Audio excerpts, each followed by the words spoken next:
గ్రామీణ క్రీడా ఉత్సవం ఈషా గ్రామోత్సవ ఆటలు ఈ రోజు రేపు ఖమ్మంలోని సర్దార్ పటేల్ స్టేడియంలో జరుగుతున్నాయి. పురుషుల వాలీబాల్, మహిళలతో పాటు గ్రామీణ ఆటలు, సాంప్రదాయ కళలు ఈ పోటీలో భాగంగా ఉంటాయి.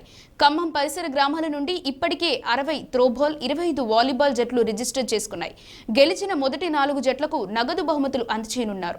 2004లో ప్రారంభమైన ఈ ఉత్సవం గ్రామీణ భారత క్రీడా స్ఫూర్తిని పునరుద్ధరించడమే లక్ష్యంగా సాగుతుంది. ఇప్పటి వరకు 23,472 జట్లు, 2,63,220 మంది క్రీడాకారులు ఇందులో పాల్గొన్నారు. తెలంగాణలో 15 జిల్లాలు, ఆంధ్రప్రదేశ్లో 12 జిల్లాల్లో క్లస్టర్ స్థాయి పోటీలు జూలై 18 నుండి సెప్టెంబర్ 6 వరకు జరుగుతాయి. ఫైనల్ ఈవెంట్ సెప్టెంబర్ 6న కోయంబత్తూరులోని ఈషా యోగా సెంటర్లో జరగనుంది. విజేతలకు వాలీబాల్, త్రోబాల్ విభాగాల్లో 5 లక్షల చొప్పున బహుమతి ఇవ్వనున్నారు.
ఇటు అంటేనే సనాతన ధర్మానికి, ఆచార వ్యవహారాలకి, ఆరోగ్యానికి ఉంది.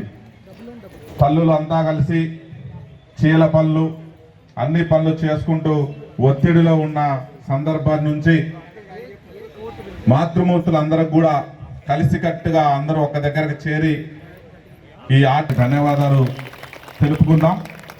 ఈ యొక్క ఆటల్లో కూడా ఒకళ్ళతో ఒకళ్ళు మనం ఆడుకొని ఒకళ్ళు గెలిచారు. చక్కటి అవకాశం దొరికినందుకు వారికి కృతజ్ఞత తెలుపుకుందాం. అలాగే అందరూ కూడా ఆరోగ్యాన్ని కాపాడుకోవాలి.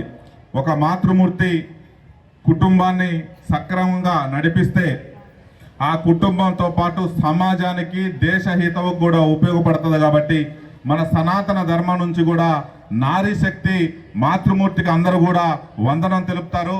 ఒక స్త్రీనే భారతదేశాన్ని ముందుకు నడపడానికి ప్రముఖ భూమిక పోషిస్తుంది. కాబట్టి ఇక్కడికి వచ్చినటువంటి మాతృమూర్తులందరికీ కూడా ఇదే ఉత్సాహంతో మన ధర్మాన్ని ప్రపంచవ్యాప్తంగా తీసుకెళ్లాలని మీ అందరిని కూడా కోరుకుంటూ ఈ అవకాశం ఇచ్చిన ఈషా ఫౌండేషన్ గారికి, సద్గురు గారికి పాదాభివందనం చేస్తూ ముగిస్తున్నాను. భారత్ మాతా కీ